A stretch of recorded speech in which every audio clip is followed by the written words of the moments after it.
Comment entreprendre sans financement? Partie 3. Alors, dans la première partie, nous avons introduit cette notion parce que beaucoup de jeunes se plaignent du fait d'entreprendre sans financement. Ils trouvent cela comme étant un obstacle. Donc, nous avons introduit cette notion-là. Dans la deuxième partie, nous avons parlé, n'est-ce pas, de ce qu'il faut savoir avant de se lancer, c'est-à-dire développer des compétences qui résolvent un problème spécifique, se mettre au service des autres et troisièmement, identifier sa niche et faire en sorte qu'elle perdure dans le temps. Alors dans cette vidéo, nous sommes dans la pratique et je vais utiliser des objets que j'ai eu à tester personnellement dans la communauté et qui fonctionnent. Il en existe plusieurs, vous pouvez identifier en fonction de votre personnalité. Commençons par le premier produit que je vais vous présenter. C'est un produit commun que tout le monde utilise presque. Et le produit en question, le voici. Là, vous avez une chaussure, une Timberline américaine personnalisée. Ça, c'est la mienne, mais j'en ai vendu plusieurs paires également avec différents symboles dessus. Donc, comment est-ce que vous devez vous comporter? Vous devez trouver un fournisseur. Et comment le faire? Allez rencontrer les patrons de shopping. Parce que communément, ce qu'ils font, ils ouvrent leur boutique le matin, ils s'asseyent, ils attendent que les passants viennent comme ça par hasard, par inadvertance ou bien seulement pendant les moments de fête pour sélectionner une chaussure, acheter et s'en aller. C'est un problème que ces patrons de shopping rencontrent. Alors vous devez vous positionner en tant que celui qui va leur apporter des clients. Et comment le faire? Vous allez les rencontrer, vous leur dites juste, vous regardez le magasin, vous voyez les articles, bonjour, je m'appelle tel, je suis par exemple étudiant et vous sélectionnez une chaussure. Ensuite, vous demandez au patron combien coûte cette chaussure. Il vous dit le montant.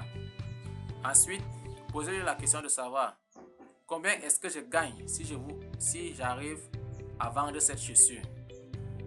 Et vous serez surpris. Il va par exemple vous dire, bon, la chaussure elle coûte 25 000 francs. C'est un exemple. Si vous arrivez à me vendre cette chaussure à 25 000 francs, vous gagnez 1000 francs. Par exemple, et vous choisissez une deuxième paire de chaussures. Comme celle-ci. Celle-ci c'est pour un client. Donc je vais la livrer dans peu de temps. Combien est-ce que je gagne si je vends cette chaussure? Et vous dites bon, celle-là, elle coûte 15 000 francs. Si vous me la vendez, je vous donne par exemple 1000 francs. Ça veut dire que par chaussure vendue, vous gagnez 1000 francs ou alors 500. En fonction des marges que le promoteur de l'établissement a déjà conçu dans sa tête pour également prendre du bénéfice. Vous devez le faire et ce que vous allez continuer par la suite, c'est de prendre simplement une photo de la chaussure. Vous prenez comme ça une chaussure, une autre, des chaussures pour enfants, des chaussures pour femmes. Vous avez une galerie dans votre téléphone. Ça ne sert à rien d'encombrer votre galerie avec des photos de d'autres personnes. Prenez ce qui va vous rendre utile. Et si vous avez développé déjà votre base de données, comme je vous l'ai appris dans la première vidéo, vous revenez donc avec cette photo dans votre statut. Vous les postez régulièrement dans vos différents statuts. Dans votre base de données, vous allez certainement avoir des personnes, si vous avez bien fait le travail, qui vont voir vos statuts et qui vont s'intéresser aux produits que vous vendez.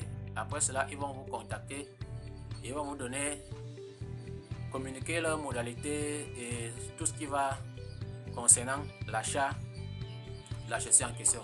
Une fois fait, vous pouvez vous rendre dans le magasin, prendre la chaussure chez le propriétaire du magasin et aller la donner au client. Il vous donne l'argent et vous rencontrez également le propriétaire pour faire le deal.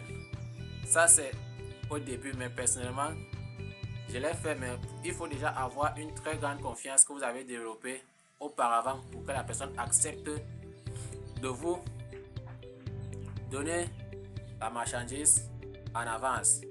Mais moi, au niveau où j'en suis, je suis déjà capable de préfinancer l'article en question. Donc, je préfinance avec déjà ma marge au-dessus. C'est l'avantage que cela me donne. Le deuxième produit que je vais vous présenter également, c'est ce produit. Ce produit simple, c'est une mine d'or. C'est un sac de sport très pratique. Quand vous vous rendez le samedi, le week-end ou le dimanche, vous voyez les gens faire du sport et la plupart traînent une bouteille d'eau sur l'autre main, un téléphone sur l'autre main, et c'est tellement encombrant de courir avec les mains occupées. Et ce sac-ci là résout ce problème là. Ce sac-ci résout ce problème. Donc vous pouvez aller à la rencontre des personnes qui font du sport avec déjà ce sac. Déjà, je vous conseille de l'acheter et de l'arborer vous-même. Il se porte très facilement. Juste là. Et vous fermez. Et à l'intérieur, vous pouvez mettre votre mouchoir de poche. Vous pouvez mettre vos documents personnels. C'est toujours important de se balader avec ces documents personnels. La police peut vous rappeler à tout moment. Vous le mettez là. Vous pouvez également mettre votre téléphone, vous pouvez mettre de l'argent. Il y a bref, plein de choses que vous pouvez mettre dans ce sac de sport. Et vous allez rencontrer ces gens qui courent avec des téléphones à la main et leur dire courir avec le téléphone à la main comme ça, c'est pas vraiment très pratique et je vois que ça vous encombre. Donc, pour régler cela, moi également je courais avec un téléphone en main et pour régler ce problème, j'ai dû m'approvisionner en achetant ce sac très pratique qui me permet de mettre à l'intérieur tous les composants qui sont utiles pour aller faire une séance de sport très tranquille. Vous pouvez juste rencontrer des personnes et leur proposer. Une fois qu'ils sont d'accord, étant donné que vous connaissez déjà le magasin qui vend des sacs pareils, vous pouvez vous donner rendez-vous, échanger le contact avec la personne et dire ok, mercredi prochain, rendez-vous ici, je vous apporte le sac. Le sac, il coûte par exemple 3000 francs. Et vous vous rendez chez le propriétaire du magasin, vous prenez le sac déjà avec la marge communiquée, vous le vendez à 3000, vous ramenez l'argent et vous êtes payé, tout simplement.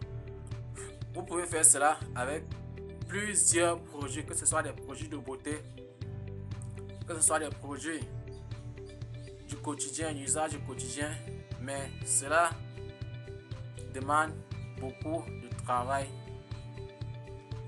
beaucoup d'engagement personnel parce que personne ne viendra faire cela entre vous. Et dites-vous que c'est juste une étape dans votre vie parce que votre situation actuelle n'est pas votre destination finale.